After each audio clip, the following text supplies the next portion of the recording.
Ladies, welcome back to my channel. My name is Jumoke Win, and I'm your favorite femininity coach and women's mentor. By the way, with this video, all the links are going to be in the description box, so make sure that you do check it out for direct access to these books. But today we're going to talk about 3 books that will help you social climb and attract provider men. So I've read a lot of books. I'm really into personal development, and these are just some of the few books that I have read over time that has helped me to level up in my mind, level up in class, and where I'm going. And I think it can really help you because for some of you who perhaps you come from a certain class background and you want to maybe attract a man who is not from your same class background, which is fine. Again, I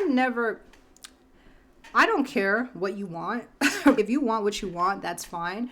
My thing is just women just have to count the cost, and you just have to put in the work so that you can be an equal partner to the type of man that you're bent on, right? Because I always tell women you have 2 options. You can either accept men who already want you, they race you as your dream girl, or B, if the men that want you, you don't want them, then you do have to level up so that you can attract a higher caliber of man, so that he can see you as his dream girl, which takes a lot of work and effort, and it's not a guarantee. However, if you are maybe from working class and the men around you, all they want to do is cohabitate, they're not really marriage minded, I completely understand. You're from a lower income background and you're like, hey, I really want to be a homemaker. I want to have more traditional values. I want a provider man. I want a man who's making this income because I think that this is going to give me a better result in life.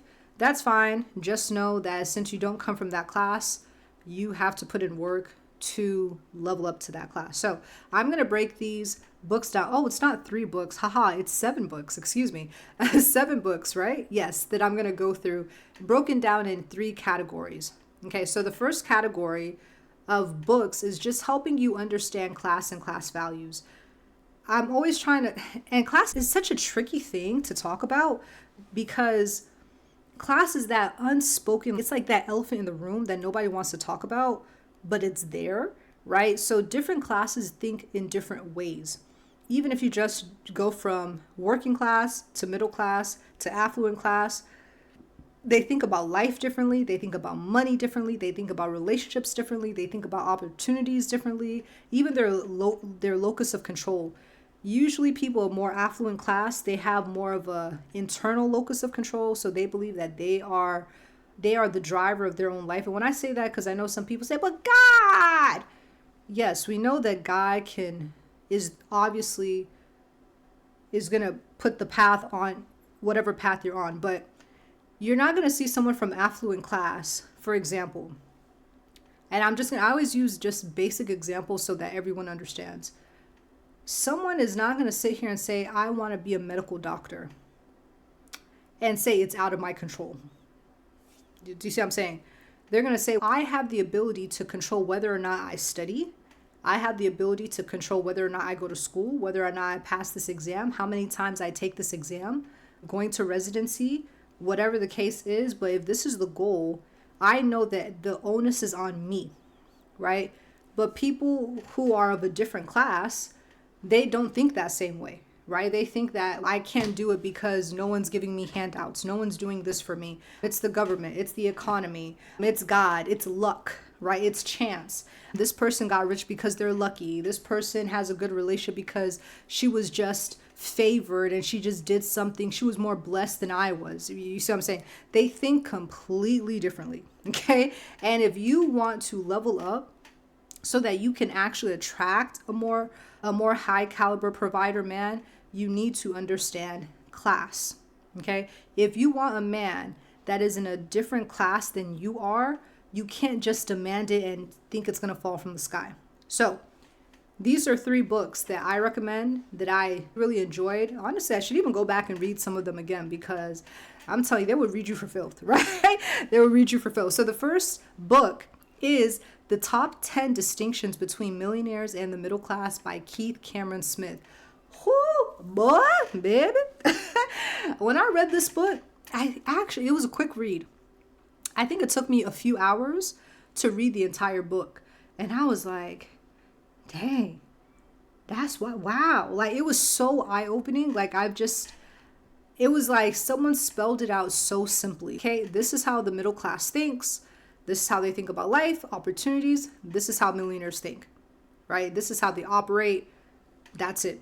And it was just top 10 distinctions. So it wasn't overwhelming. It was just like 10 chapters. He broke it down really well. I think this is an amazing book. The next book is Secrets of a Millionaire Mind by T. Harv Eker. This one, every time that I opened this book, it was like, see, that's why you're broke. You're broke. And if you want to get called broke in 10 different languages every day, you need to read this book. But again, this shows you how people who are successful, people who are millionaires, this is how they think. This is how they think about opportunities, how they think about life. This is how they combat fear, just different things. Like, this is just how they think. And this is what actually made them that $1 million.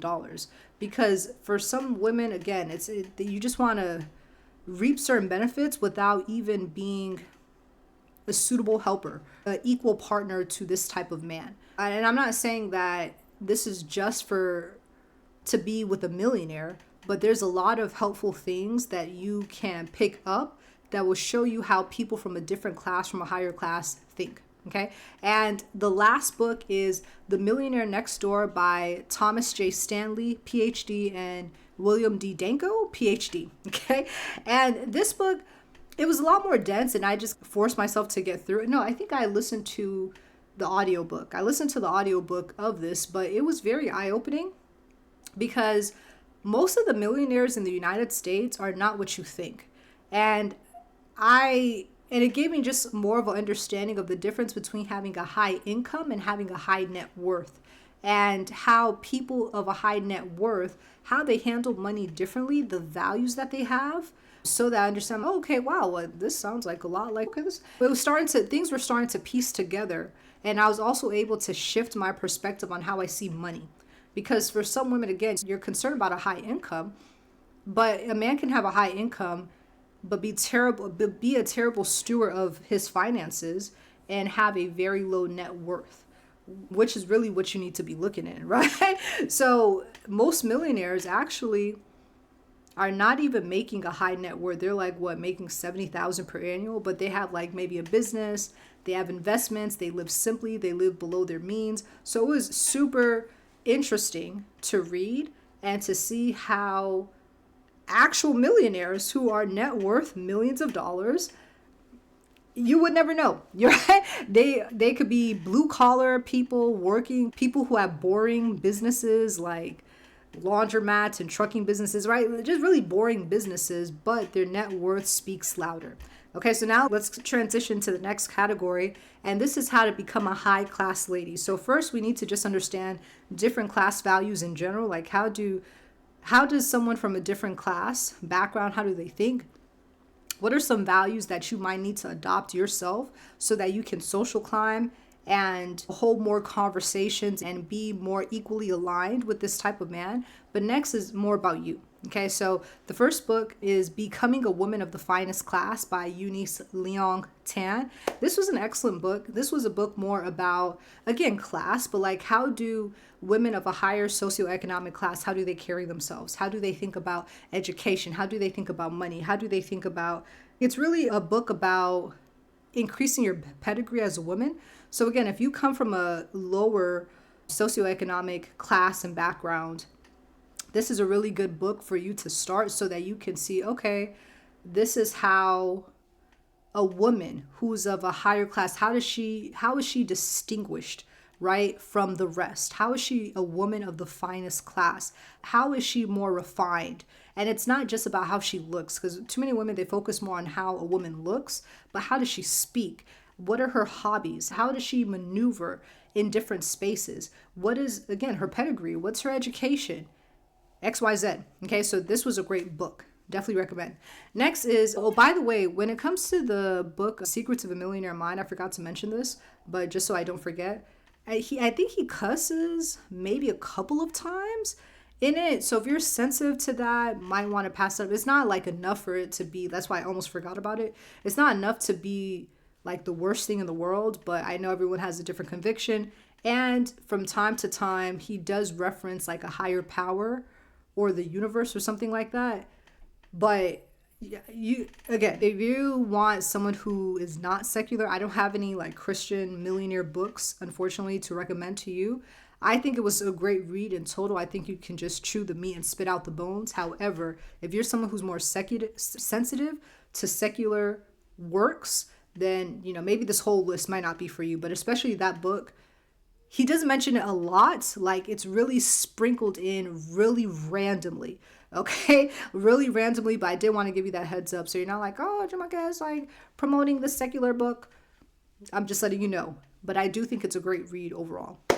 Okay, so the next one, Modern Etiquette Made Easy by Micah Meyer, and she is an etiquette coach, which I like this book because it broke down etiquette very easily. Like, it wasn't super dense. I think I was able to read it maybe in about 2 weeks, like on and off, like reading it during like my spare time. It wasn't, or maybe a few weeks. I don't remember how long it took me to read it, but it wasn't like, it didn't take me a long time to read, but I liked it.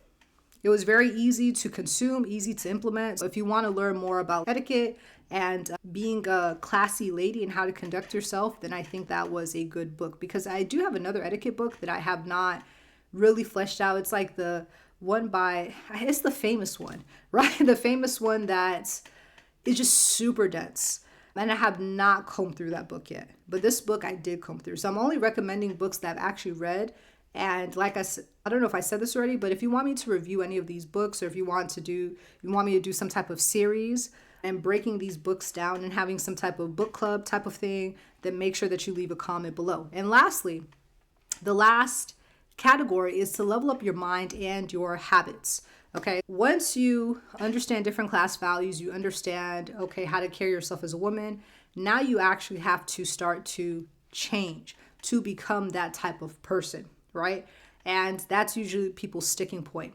So, very popular book I can recommend is Atomic Habits by James Clear. I feel like everyone has read that by this point, but I do still recommend it because I do think it was an amazing book. I think that he really dives into the psychology of forming habits, and it's helped me. Like, I still remember, I read it last year. Was it last year or the beginning? No, I think it was the beginning of this year.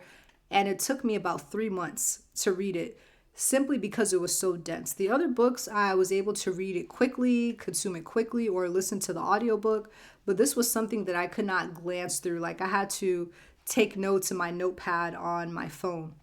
I had to really read it, take it in, apply it. Read it, take it in, apply it. And that took 3 months. But like I said, I loved it.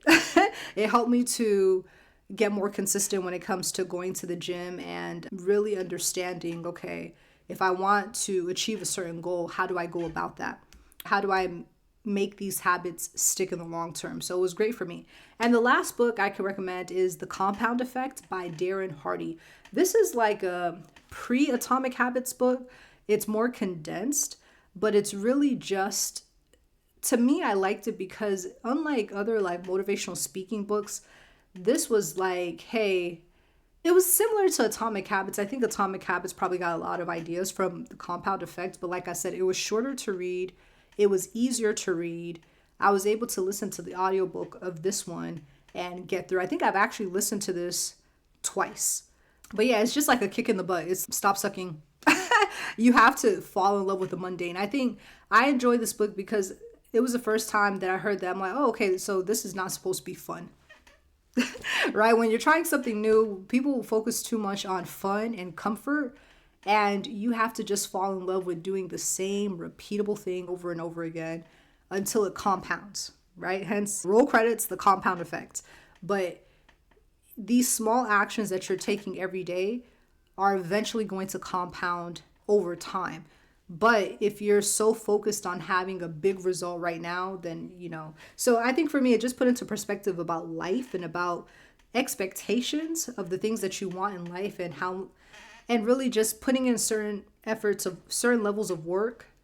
And also, it just takes time. So as far as like social climbing and building certain habits, and you're reading all these things, this is not something that you're going to do a one and done. So I do recommend these 2 books at the end, simply because it just gives things perspective, and you're not sitting here thinking that, okay, I thought I was going to be this high caliber woman by now. You just started last week. Like, it's a lot. Like, you're trying to jump classes. You're trying to become a whole new woman. You're trying to transform. You're trying to marry really hypergamously, not just a little hypergamously, really hypergamously.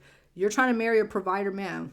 Women, or just people in general around you, they don't have that, right? Women in your family are not married to provider men. You don't come from that class background. You're going to have to do a lot more work. So that means you have to put things into perspective, and this book will help. So let me know what you think about this little book list.